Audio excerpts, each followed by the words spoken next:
Hello दोस्तों। आज हम पढ़ेंगे MPS 4 के बारे में, जिसके अंदर आप ये देख पा रहे हैं कुछ इम्पॉर्टेंट टॉपिक्स हैं जिस पे मैं आपको कंप्लीट कराने वाला हूँ। और वही चीज़ जैसे मैंने आपको पहले बताया था कि हम बहुत ही कम समय में कोशिश करेंगे कि हमारे पूरी बुक के चैप्टर्स कंप्लीट हो सके जो कि इम्पॉर्टेंट आने वाले हैं। आप यहाँ पर देख सकते हैं, यहाँ पर जो हमारा MPS का पहला चैप्टर है वो है आधुनिक भारत में राजनीतिक एवं सामाजिक चिंतन। पहले चैप्टर में भारत में पूर्व आधुनिक सामाजिक, धार्मिक और राजनीतिक चिंतन विविध दृष्टिकोण पढ़ेंगे हम। उसकी प्रस्तावना देख लेते हैं। राज्य, समाज और शासन परस्पर जुड़े हुए हैं। इसकी तुलना यूनान की सभ्यता से की जाती है। पहले समाज छोटे छोटे समूहों में बटे हुए थे। व्यक्ति की आवश्यकताओं से समाज का उदय हुआ। यही कारण है कि समाज की सामाजिक आवश्यकताओं के समाज और राज्य से जुड़ी विभिन्न रचनाओं, संरचनाओं और सिद्धांतों को जन्म दिया। तो इस चैप्टर में हमने देखा कि जो हमारे भारत का पूर्व आधुनिक सामाजिक, आर्थिक और राजनीतिक चिंतन है वो किस प्रकार से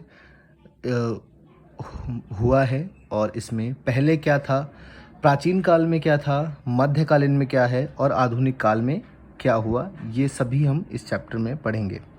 पहले हम बात करते हैं प्राचीन काल में राज्य और संप्रभुता किस प्रकार की थी।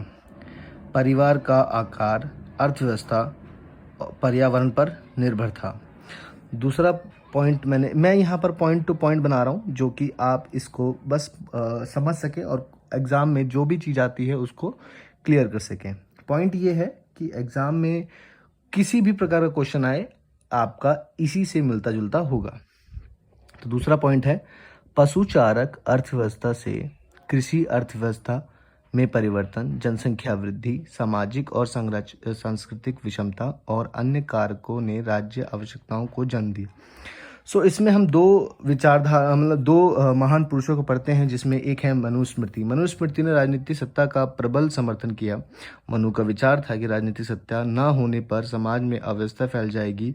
राजा का कर्तव्य है कि न्याय सुनिश्चित हो और कमजोर की रक्षा करे।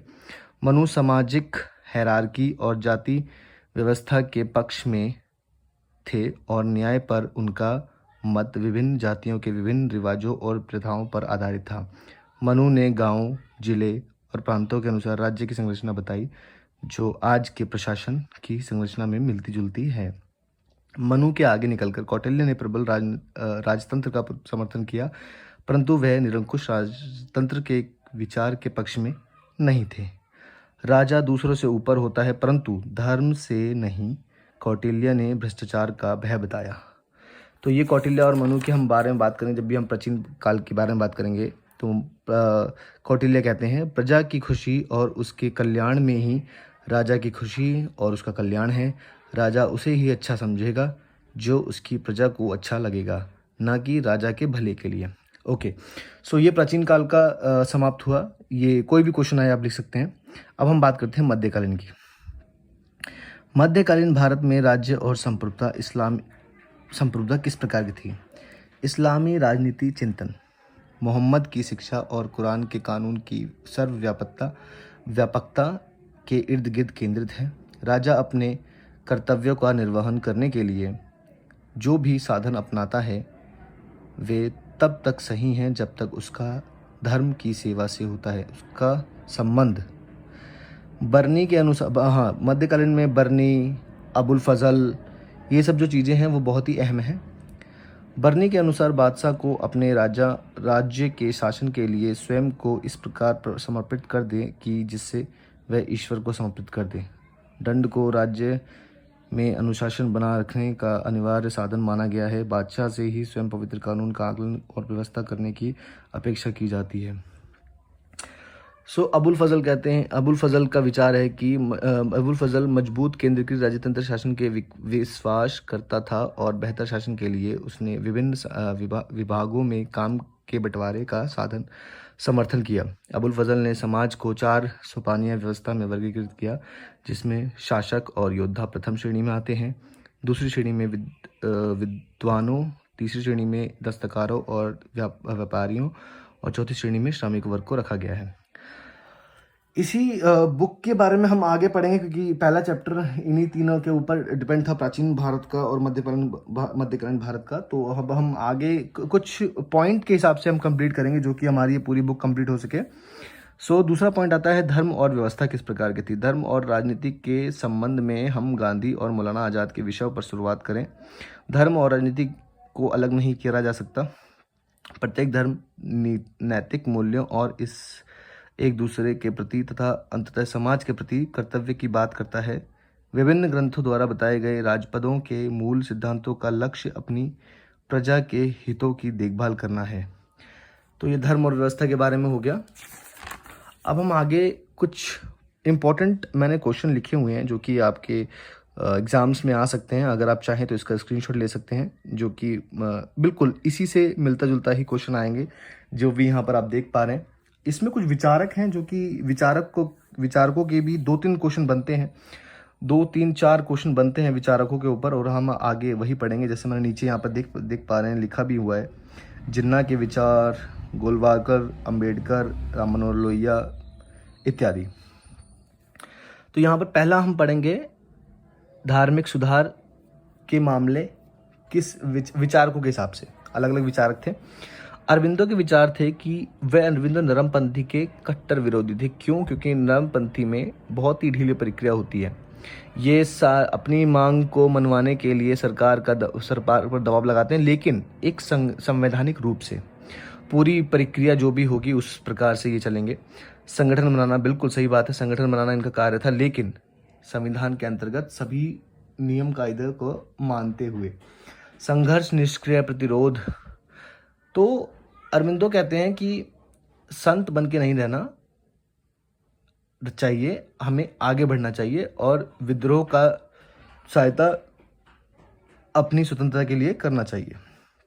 दूसरा है समाज सुधारक के रमाबाई के विचार। रमाबाई बेसिकली समाज सुधारक थी, जो कि मैंने बहुत ही कम पॉइंटों में लिख रखा है, जो कि अगर एग्जाम में आए तो आप इसको बना के लिख सकते हैं।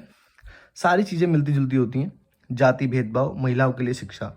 जाति भेदभाव को आप एक्सप्लेन कर सकते हैं, महिलाओं की शिक्षा के लिए एक्सप्लेन कर सकते हैं। आप काफ़ी पैराग्राफ लिख सकते हैं इस पर। अच्छा, जयपाल सिंह के विचार की बात करें तो जयपाल सिंह, अगर हम उसकी बात करते हैं तो ये बेसिकली टोटली आदिवासी के विकास के लिए थे। जैसे कि यहाँ पे लिखा भी है, आदिवासी संयुक्त बनाया उन्होंने 1935 में बनाया। तो जब इन्होंने पहला भाषण दिया था तो उसमें 6500 लोग आए थे इनको सुनने के लिए, जो कि प्रभावित भी हुए उनके भाषण से। आर्थिक प्रणाली के विचार, कांग्रेस से अलग द्वितीय विश्व युद्ध के बाद इन्होंने छोटा नागपुर बनाया था। जैसा आपने सुना भी होगा छोटा नागपुर के बारे में, तो वो इन्होंने ही इसकी आविष्कार और स्थापना की थी। संविधान में जनजाति के विचार दिए। बिल्कुल, जो जनजातियां थी पिछड़ी हुई वर्ग की या फिर अनुसूचित जनजाति, उसमें संविधान में इनके अवसर के लिए बात करी, इनके विकास के लिए बात करी, इनको एक हक देने की बात करी, इनके कायदे कानून बनाने की बात करी। तो ये सारी चीज़ें जयप्रकाश सिंह जी की थी। समान अवसर, लोकतंत्र के समर्थन। जयपाल सिंह जो थे, बिल्कुल लोकतंत्र के समर्थन, क्योंकि अगर हम पूरे भारत के लोगों को एक साथ रखेंगे तो ही हम एक लोकतंत्र कायम कर सकते हैं, और जो कि लोकतंत्र के लिए आवश्यक भी है। इसके बाद हम पढ़ेंगे, अच्छा इसमें एक क्वेश्चन जरूर बनेगा। इसमें ये क्वेश्चन जरूर आता है, नरमपंथी और उग्रपंथी। तो ये पता होना चाहिए कि नरमपंथी क्या है और उग्रपंथी क्या है। नरमपंथी के संस्थापक कौन थे? नेरोजी, रोनाडे, गंगाधर तिलक। तो ये जब इसका पहला पॉइंट है, 1985 के से कांग्रेस की स्थापना से 1907 तक चली, 1907 तक ही चली थी। ये वही जैसे मैंने बताया था, नरमपंथी बहुत ही धीमी गति से कार्य करते हैं, सरकार के सभी कायदे कानून को मानते हुए कार्य करते हैं, जो कि देश को आज़ाद कराने में बहुत ही धीमी गति मिल रही थी। अपनी नीतियाँ बनाना, बिल्कुल सही, अपनी नीतियाँ बनाते थे ये। संवैधानिक ढंग से अंग्रेजों का विरोध करना, संवैधानिक ढंग से यहाँ लिखा हुआ है। अंग्रेजी शासन लाभ का अवसर है। ये मानते थे कि जो हमें अंग्रेजी शासन मिला है या फिर अंग्रेजों ने हमारे ऊपर जो कब्जा किया है या फिर कुछ भी, तो ये हमारे भारत देश के लिए बहुत ही अच्छी बात है। क्यों? क्योंकि यहाँ से हम एक पश्चिमी संस्कृति को देखते हैं, क्योंकि वो एक विकसित देश है। तो उस तरह से हम भी अगर कार्य करें तो हम भी विकसित जल्दी हो सकते हैं, ये उनका मानना था। भारतीय लोगों में सद्गुणों की कमी है। इनका मानना था कि एज़ कंपेयर टू ब्रिटिशर्स हमारे अंदर समझदारी की कमी है, सद्गुणों की कमी है, इसलिए ब्रिटेन का जो हमारे पर कब्ज़ा हुआ है वो हमारे लिए अच्छा है। ब्रिटेन ने भारत को शिक्षा पद्धति से अवगत कराया। पहले बहुत ही शिक्षा की कमी थी, तो ब्रिटेन जब अंग्रेज़ों ने हमारे पे कब्ज़ा किया तो उन्होंने हमें शिक्षा से अवगत कराया। तो उग्रपंथी बिल्कुल इसके अपोजिट थी, और उग्रपंथी स्टार्ट हुई थी 1905 में लाल बाल पाल के द्वारा। Lal Bahadur Shastri, no no no sorry गलती होगी, लाल बाल पाल, बाल गंगाधर तिलक, ये बिल्कुल हैं। उग्रपंथी में अंग्रेजों जो आर्थिक और सामाजिक रूप से हानि पहुंचाए थे हमें भारत को, प्रत्यक्ष कार्यवाही की रणनीति। अब इसके ऑपोजिट आप लिख सकते हैं कि उग्रपंथी का क्या था। तो 19 और 20वीं सदी में धार्मिक और सामाजिक आंदोलन, जाति प्रथा के बंधन को कठोर, बाल हत्या, रूढ़िवादी कर्मकांड, सती प्रथा, इनसे निकलना। 19वीं सदी मतलब 1801 से लेकर 1899 तक, 20वीं सदी मतलब 1901 से लेकर 1947 तक की जो हमारी धार्मिक और सामाजिक आंदोलन था उसके बारे में हम चर्चा करते हैं। अच्छा, पहला हम पढ़ेंगे कि 19वीं सदी में धर्म सुधारक किस प्रकार थे, जैसे कि मैंने यहाँ पर लिखा हुआ है सामाजिक धर्म सुधारक। तो 19वीं सदी में हम कहते हैं वही 1801 से लेकर 1899 तक के बीच में जो भी समाज सुधारक के कार्य हुए वो हम यहाँ पर पढ़ेंगे। इसमें पहला है ब्रह्म समाज की स्थापना हुई, जी किसने की थी? राजा राम मोहन राय ने 1828 में। रूढ़िवादी, सती प्रथा, शिक्षा पर जोर, लोगों को जागरूक कराना, स्वराज की प्राप्ति के लिए, जाति प्रथा, बाल हत्या। तो ये जब जो उन्होंने समाप्त करवाया 1828 में, किसके द्वारा कराया? लॉर्ड बैटिंग के सहयोग से समाप्त किया।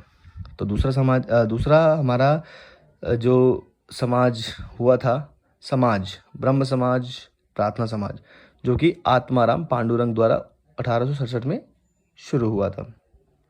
उसके बाद बात आई 1875 ईस्वी में आर्य समाज की स्थापना हुई स्वामी दयानंद सरस्वती द्वारा। तो दयानंद सरस्वती का भी एक क्वेश्चन बन जाता है कि दयानंद सरस्वती की धार्मिक सुधारक विचार बताओ। तो वेदों की तरफ लौटो, इनका एक विचार था कि जो पुराने वेद हैं उसमें हमें भारतीय संस्कृति को रखना चाहिए, हिंदुत्व का कायम करना चाहिए, क्योंकि इनका जो मेन रोल था वो जो मेन इनका मोटिव था वो था भारत में बढ़ते हुए ईसाईयत के प्रभाव को रोकना। तो ये सारी चीज़ें इन्होंने करी। तो उसके बाद आता है रामकृष्ण मिशन, जो कि स्वामी विवेकानंद का मिशन था 1992 में, और इसके द्वारा लोगों में आत्मविश्वास जागरूक हुआ, और स्वामी विवेकानंद की संस्कृत विचारों को हर कोई जानता है, सद्गुणों का भाव। तो इनकी 1902 में इनकी मृत्यु हुई। अलीगढ़ आंदोलन हुआ, जबकि मुस्लिम सांप्रदायिकता को बढ़ाने पर जोर दिया गया। सिख धर्म सुधार आंदोलन 19वीं सदी के अंत में खालसा कॉलेज की स्थापना की गई। इसमें गुरुद्वारों को प्रबल बनवाना था। तो यही सारी चीज़ें इसमें काम आएंगी। अच्छा, अब बात आती है कि अंबेडकर, गांधी और आधुनिक वैश्वीकरण। तो बेसिकली ये हमें थोड़ा सा पढ़ना है कि इस पे भी क्वेश्चन बनता है। तो दूसरा हम यहाँ पर टॉपिक पढ़ेंगे ज्योतिबा बाई फुले का जन्म, और ज्योतिबा बाई फुले के धार्मिक सुधारक के विचार भी ये क्वेश्चन बनता है। 1827 में हुआ, इनका जन्म 1827 में हुआ था। शिक्षा पर जोर दिया था इन्होंने, बाल विवाह के खिलाफ लड़ा था, विधवा विवाह को समाप्त कराया था। विधवा विवाह की जो रूढ़िवादी सोच थी उसको खत्म किया था। सामाजिक सेवा, दलितों के शोषण तथा दुर्व्यवहार पर अंकुश लगाना, पुरोहित वर्ग को समाज का शोषण माना गया। तो ये सब इनकी सोच थी। इनसे भी आप एक्सप्लेन कर सकते हैं। हिंदू राष्ट्रवाद का उदय के कारण। अब जो चीज़ें थी भाई, इतना जब चीज़ें हो गई तो ऐसा क्या रीज़न था जो कि हिंदू राष्ट्रवाद का उदय के कारण, मतलब उदय के क्या क्या कारण रहे होंगे जो कि ये चीज़ें लोगों ने करी। तो पहला 1789 की फ्रांसीसी क्रांति से उत्पन्न हुआ था, बिल्कुल, क्योंकि 1789 में अमेरिका आज़ाद हुआ था और उसने जब चीज़ें अपनी देखी, अपने रूल्स रेगुलेशंस बनाए, तो ये चीज़ आभास की गई कि हम भी अपना रूल्स रेगुलेशन बनाना चाहिए। तो अंग्रेजी शासन द्वारा भारतीय लोगों का शोषण जिस प्रकार से अंग्रेजी शासन भारतीय लोगों पर शोषण कर रहे थे, या फिर भारतीय लोगों को कच्चा माल को इस्तेमाल करके अपनी मार्केट में उसका निर्माण करके और फिर बाजार के रूप में भी भारत को देखते थे। तो इस तरह से भारतीय संसाधनों का नुकसान हो रहा था। तो भारतीयों के लिए तीसरा प्रश्न है, भारतीयों के लिए अस्त्र शस्त्र को रखना गैर कानूनी कर दिया गया। नगर पालिका में निर्वाचित सदस्यों की संख्या में कमी कर दी और गैर निर्वाचित सदस्यों की संख्या में वृद्धि कर दी। 1905 में बंगाल विभाजन के द्वारा सांप्रदायिकता के आधार पर कर देना। 1910 में इंडियन प्रेस एक्ट जारी कर उत्तेजित लेख छापने वाले को दंडित करना। तो ये सारी चीज़ें हमें पता होनी चाहिए कि एक्चुअल में ये चीज़ क्यों हुई थी। लास्ट में हम पढ़ेंगे अंबेडकर के विचार। तो ये क्वेश्चन हमेशा आता है क्योंकि अंबेडकर एक बहुत ही बड़े विद्वान हैं और बहुत ज़्यादा शिक्षा करी है। अंबेडकर के विचार। अंबेडकर के क्या क्या विचार थे, इस पे क्वेश्चन बनता ही बनता है। ऐसे धर्म को मानना जिसमें स्वतंत्रता, समानता और भाईचारा सिखाए। लोग और उसके धर्म सामाजिक मानकों द्वारा सामाजिक नैतिकताओं के आधार पर परखे जाने चाहिए। किसी समुदाय का विकास तभी हो सकता है जब उस समुदाय की महिलाएं शिक्षित हों। देश में विद्यमान वर्गों को समाप्त किया क्योंकि किसी विशेष वर्ग के लोगों को दूसरे वर्ग के लोगों पर शासन नहीं करना चाहिए। सफल क्रांति के लिए न्याय, राजनीति और सामाजिक अधिकारों में गहरी आस्था। बिना सामाजिक स्वतंत्रता की कानूनी स्वतंत्रता बेकार है। एक संयुक्त एकीकृत आधुनिक भारत के लिए धर्म के शास्त्रों की संप्रभुता का होना चाहिए। तो बेसिकली अब हमारा जो चैप्टर है वो यहीं ख़त्म होता है। आप इसको देख सकते हैं। ये कुछ इम्पोर्टेंट क्वेश्चन है जो कि आपको बहुत ही हेल्प कर सकते हैं। अगर आपको पसंद आई हो वीडियो तो प्लीज़ लाइक कर सकते हैं आप।